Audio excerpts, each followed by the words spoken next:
उद्देश्य क्या है प्रेस कॉन्फ्रेंस का? उद्देश्य है कि अभी विगत दिनों से देख रहे हैं कि लखीसराय के राजनीति में एक विषय जो है केंद्र बिंदु में आया हुआ शिक्षा विभाग का, तो अब बोलना आवश्यक हो गया। कल मैंने देखा कि राजद के नेता पूर्व विधायक फुलेना सिंह जी का एक बयान आया है। उसमें वो बता रहे हैं कि शिक्षा विभाग में व्यापक घोटाला हुआ, अनियमितता हुई, फलाने हैं चिलाने हैं, सब बात उन्होंने बताया। उसके पहले कांग्रेस के जिलाध्यक्ष का भी बयान हमने देखा। मैं पूछना चाहता हूँ ये सारे विपक्ष के लोगों से कि आप कहाँ सोए हुए थे?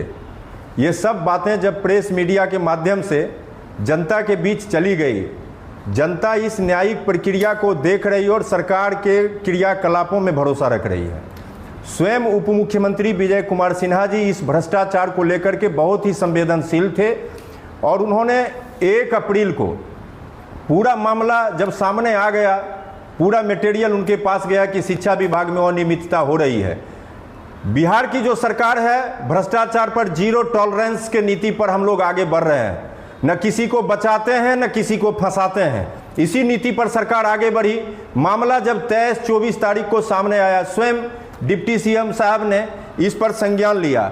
जिलाधिकारी पर भी आरोप लगा रहे थे कि संवेदनहीन हो गए हैं, कोई कार्रवाई नहीं करते हैं। मैं उनको ये दिखाना चाहता हूं कि ये 24/3 को 1839 पत्रांक है जिलाधिकारी का, जिसमें शिक्षा विभाग को उन्होंने स्वयं बताया कि जो अनियमितता की शिकायतें आ रही है प्रत्येक विद्यालय में निरीक्षण करके उसका भुगतान किया जाए, जिसका निरीक्षण नहीं हुआ उसके भुगतान पर रोक लगाने का आदेश जिलाधिकारी ने पहले ही दे दिया। 1 पैसा का अनियमितता का जो है भुगतान नहीं हुआ, मार्च महीने में बंद हो गया सब।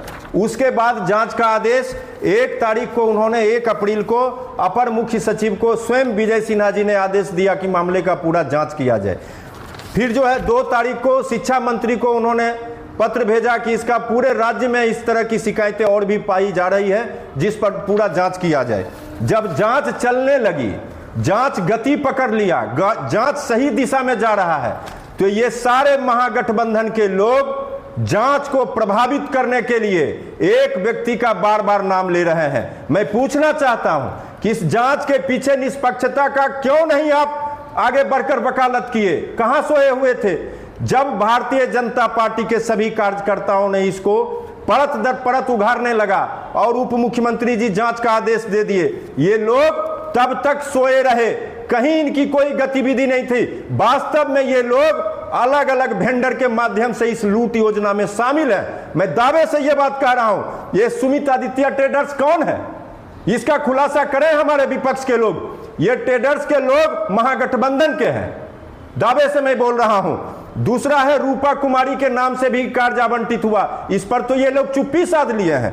तीसरा है सुधांशु के नाम से है, ये सुधांशु कौन है पता करें। ये लोग सगुन है, दीक्षा इंटरप्राइजेज है, थालसा है, रानी ट्रेडर्स है, ट्रिपल एस इंटरप्राइजेज है, ओम प्रकाश इंटरप्राइजेज है, उसके बाद शंकर है, जो सरफराज है, डबल ATS करके है, SRS करके है, मुकुल ट्रेडर्स है, मनीष इंटरप्राइजेज है। ये सारे लोग कौन है? ये सारे लोग उनके ही जुड़े हुए सभी लोग हैं। उसकी बात ये लोग करते ही नहीं है। वास्तव में घपला यहां से स्टार्ट हुआ है। ये सभी दलाल बिचौलिए कोई बचने वाले नहीं है। जांच की सारी रिपोर्ट आ गई है। GPS कैमरा से एक एक विद्यालय का जो है वीडियो रिकॉर्डिंग हुआ है, उसके भुगतान पर तो रोक लगी ही है। जो फर्जी विपत्र लगाए हैं, हमारे पत्र में किसी भी वेंडर का नाम जिक्र नहीं है। जो गलत किए हैं वो सब जो है कार्रवाई का सामना करेंगे। जो कार्रवाई, जो अच्छा काम किया है उसको भी हम लोग बचाने का काम करेंगे। जो अच्छा काम किया उसका भुगतान होगा, उसकी लड़ाई भी हम लोग लड़ेंगे। लेकिन जो बिना काम का विपत्र लगाए हैं, फर्जीवाड़ा में शामिल हैं, गलत तथ्य को प्रेजेंट करके भ्रमित करके पैसा निकालने का काम कर रहे थे, वो सारे लोगों पर कार्रवाई होगी। जो है उसके बाद शिक्षा विभाग ने इसको तुरंत संज्ञान में लिया है और पूरे राज्य में इस तरह की अनियमितता की जांच का आदेश मिल गया है। हमारी सरकार न किसी को बचाती है, किसी पार्टिकुलर जो है इसमें नाम ही नहीं है। यदि कोई व्यक्ति को लग रहा है कि ये फलाने जी से जुड़े हुए हैं, चिलाने जी से जुड़े हुए हैं, तो जुड़े हुए लोग भी बचने वाले नहीं हैं, सब पर कार्रवाई होगी। और वो मैं दावे से कहता हूं 1 सप्ताह के अंदर कार्रवाई सबको दिखने लगेगा। ये सारे दलाल बिचौलिए पर शिकंजा कस चुका है, इनका पूरा प्रमाण आ गया है। इसमें कहीं ना कहीं जो है अधिकारियों की भी मिली भगत है, तो क्या अधिकारियों पे भी कार्रवाई होगी? निश्चित रूप से जो विपत्र पर साइन किए हैं अधिकारी लोग कि कार्य पूर्ण हो गए हैं, तो उन पर भी कार्रवाई होगी, क्योंकि वो भी सरकार के अंग हैं, वही भ्रमित करने का काम कर रहे हैं। तो हम जब सरकार में रहते हैं तो हम उतना ही संवेदनशील रहते हैं भ्रष्टाचार पर, और अधिकारियों पर अंकुश लगा करके उस भ्रष्टाचार को भारतीय जनता पार्टी और एनडीए गठबंधन के भी लोग लगे रहते हैं कि भ्रष्टाचार नहीं हो। और जब मैं विपक्ष में रहता हूं तो मैं जनता की आवाज बनकर उस भ्रष्टाचार को उजागर करना, जंगल राज को शासन से उखाड़ फेंकने का काम मैं अनवरत करता रहता हूं। कांग्रेस के जिलाध्यक्ष ने यह भी आरोप लगाया है कि डिप्टी सीएम प्रत्येक सप्ताह जो है लखीसराय आते हैं, उसके बाद भी इतना बड़ा भ्रष्टाचार हो गया, यहाँ बालू माफिया, जमीन माफिया, सभी से पैसे की उगाही होती है। वो इसका प्रमाण लेकर के आए, वो तो प्रमाण में बता रहे थे कि मंडल अध्यक्ष है, मंडल अध्यक्ष नोटिस देगा। बिना प्रमाण का बात नहीं बोलना चाहिए। अच्छे जिम्मेवार पद पर हैं अध्यक्ष जी, आपको कम से कम इस बात का ख्याल रखना चाहिए कि मैं जो काम कर रहा हूं, जो तथ्य मैं जनता के सामने बोल रहा हूं, वो कितना प्रमाणिक है। इतना सुचिता होना चाहिए था उनको, इन्होंने सुचिता का ख्याल नहीं किया और अनर्गल बयान दे दिए हैं। हालांकि उन्होंने ये भी कहा है कि अगर आने वाले दिनों में निष्पक्ष जांच नहीं होता है तो हम अनशन करेंगे। वो अनशन करें, उनका अधिकार है, मना कौन करेगा, लोकतंत्र में है। लेकिन प्रमाण के साथ बात सामने आना चाहिए था। मैं तो बता रहा हूं प्रमाण कि 2 तारीख को ही लिखा गया है, 1 तारीख को ही लिखा गया है, और तो और जिलाधिकारी ने 24 तारीख को ही उसके पेमेंट पर रोक लगाया। मेरी सरकार पूरी संवेदनशीलता से उस भ्रष्टाचार को रोकने में लगी हुई थी। काफी के पार्टी के करीबी हिमांशु हैं, जिनका नाम सब नेता लोग अभी ले रहे हैं, तो मैं तो उनको कह रहा हूं कि उन पर भी कार्रवाई होगी। इतना निश्चित रूप से यदि जांच में उनका नाम आता है तो मेरी सरकार न किसी को बचाती है न किसी को फंसाती है। जीरो टॉलरेंस के नीति पर हम आगे बढ़ेंगे। इसमें एकदम आप लोग निश्चिंत होकर के देखिए कि आगे कार्रवाई क्या होती है। जो भी गलत किए हैं सब पर कार्रवाई होगी, न किसी को भी बचाने का इसमें गुंजाइश नहीं है। तो जांच का कुछ रिपोर्ट भी आएगा या जांच फिर ठंडे बस्ते में चले जाएगी? जांच का रिपोर्ट लगभग आ चुका है, 1 सप्ताह के अंदर कार्रवाई सामने में होगी।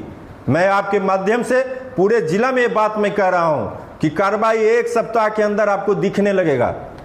शिक्षा विभाग में व्याप्त ये जो अभी हाल के दिनों में इतना बवाल हुआ, शिक्षा का कहिए छीछा लेदर हुआ, इसको क्या कहिए, विकास के नाम पर भ्रष्टाचार या लूट, या फिर ऐसे ही दिग्भ्रमित करने वाला आरोप? ये जितने ट्रेडर्स का मैं नाम लिया हूं, इंटरप्राइजेज हैं, इस तरह का जो भी वेंडर उसमें हैं, ये सारे लोग कहीं ना कहीं जुड़े हुए थे। ये सभी लोग गड़बड़ किए हैं और जो गड़बड़ी की जांच हुई है ये सब पर कार्रवाई होगी। चूंकि प्रथम दृष्टिया जो काम एजेंसी करती है सरकार की, वो पूरी जवाबदेही उनकी होती है कि गुणवत्तापूर्ण और अनियमितता रहित काम करें। लेकिन अगर वही लोग अनियमितता में शामिल होते हैं, गुणवत्ता से समझौता करते हैं, तो सरकार प्रथम दृष्टिया उन्हीं पर कार्रवाई करेगी जो इसके प्रथम अभियुक्त बनेंगे। उसके बाद इसके ऊपर जो अधिकारी इस बात को संरक्षित कर रहे थे उन पर भी कार्रवाई होगी। आपने बात गुणवत्ता की, कुछ तो ऐसे भी मामले आ रहे हैं कि कार्य हुआ ही नहीं है, तो वही तो जांच हो रहा है। जीपीएस के माध्यम से सारा रिकॉर्डिंग आया है, जहां काम नहीं हुई है उन सब पर कार्रवाई होगी। यह बहुत साधारण विषय नहीं था। हमारे जिले में इस तरह का भ्रष्टाचार का गैंग जो एक्टिव था, हम तो स्वागत करते विपक्ष का कि यदि वो हमसे पहले एक्टिव हो जाते तो उनका भी लोकतंत्र में अधिकार है, कर सकते थे। लेकिन मेरे एक्टिव होने के बाद एक नाम को लेके इतना हाय तौबा मचा रहे हैं, ये सारे नाम को क्यों नहीं ले रहे हैं? क्या मजबूरी है उनकी? सारा नाम लेना चाहिए था। मैं तो कह रहा हूं कि ये जितने दर्जनों लोग हैं, लगभग इसमें 17-18 रजिस्टर्ड वेंडर हैं, मैं सभी का नाम लिया हूं। ये सभी लोग गड़बड़ी में शामिल हैं और जब गड़बड़ी सामने आएगी जांच में तो एक भी गड़बड़ी करने वाले बचेंगे नहीं। ये पूरी दावे से मैं कह रहा हूं बात। जो जांच के लिए पत्राचार किया गया है डिप्टी सीएम के द्वारा, तो सिर्फ लखीसराय के लिए है या पूरे बिहार के लिए? उनको शिकायत अनेकों जिला से मिला था, तो उन्होंने जांच का जो आग्रह मंत्री जी से किए, आदेश किए जो है अपर मुख्य सचिव से, उसके बाद जो चिट्ठी जारी हुए हैं वो सभी जिला शिक्षा पदाधिकारी को हुआ है, जो मैं प्रेस के माध्यम से आपको दे रहा हूं। ये अजय कुमार यादव हैं, इनका जो है 85 नंबर का ये पत्रांक है, सभी जिला के शिक्षा पदाधिकारी को उन्होंने लिखा है इस बात की जांच के लिए कि जो अनियमितता पाई गई है उसकी पूरी पारदर्शिता से जांच मतलब होगी। पूरे बिहार में जांच। जी जी जी। अभी आपने कहा कि जल्द ही जांच के नतीजे सामने आएंगे, तो जांच किस स्तर पर किया गया है? यहाँ जो विद्यालय में मरम्मती के नाम पर, वायरिंग के नाम पर, बोरिंग के नाम पर, रसोई भवन के नाम पर जो किया गया है, ये साढ़े 4-5 तरह के काम किए गए हैं। ये सभी योजना का जांच हो रहा है। किनके द्वारा जांच किया गया? ये जांच जो है सरकार के अलग अलग एजेंसी से, और उसमें भी डीएम साहब स्वयं इसका मॉनिटरिंग कर रहे हैं। उनके नेतृत्व में ये टीम सारा जांच करके रिपोर्ट सबमिट किया है और कार्रवाई भी होगी इस पर। लोग ऐसा आरोप लगा रहे हैं कि उन्हीं को जांच की जिम्मेदारी दी गई है जो इसमें संलिप्त। इसलिए वो लोग ये बात बोल रहे हैं, चूंकि उनको अपने को बचाना, दूसरे को फंसाना उनकी फितरत रही है। तो ये तो सारे एजेंसी का नाम भी नहीं ले रहे थे, एक व्यक्ति पर सारा कंसंट्रेट कर रहे हैं। मैं तो पूरे भ्रष्टाचार पर जो है प्रहार किया था और वो एक व्यक्ति पर कंसंट्रेट हो गए, सारे लोगों को बचाने का प्रयास कर रहे हैं। यही लोग जब फंसते हुए नजर आ रहे हैं तो कहते हैं जांच के टीमें गलत था, जांच गलत दिशा में चला गया, तरह तरह का ये प्रलाप कर रहे हैं।